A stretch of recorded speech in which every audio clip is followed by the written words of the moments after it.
You can imagine these big data gateways from space to ground running via optical that will allow then a seamless internet into space.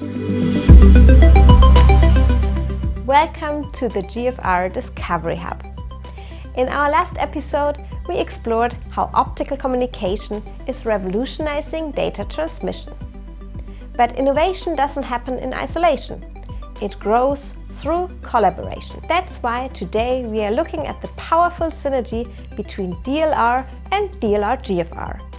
How does cutting-edge research meet real-world application? Why are we the ideal partner for advancing secure high-speed optical satellite communication?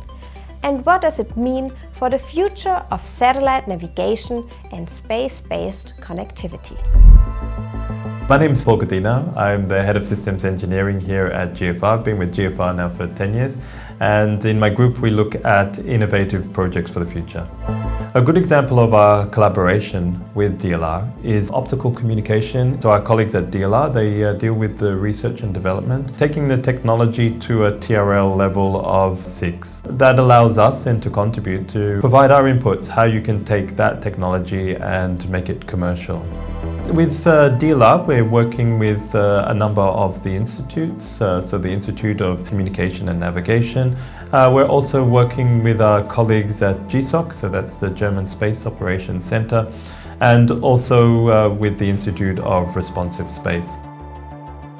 As I mentioned in the previous episode, optical communication is susceptible to weather conditions, particularly clouds, which can prevent the link. So if you can predict these in future using various weather prediction forecasts, you can create the optimal planning scenarios, going from station to station and making sure you overcome these sort of impediments to any local issues.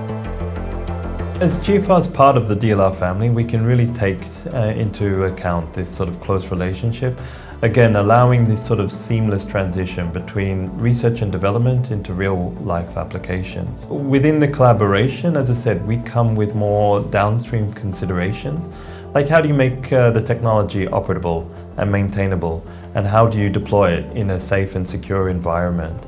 And those are important aspects that, when taken into account already at the research and development age, can really give advantages later for the development of this technology to be more applicable in the real world.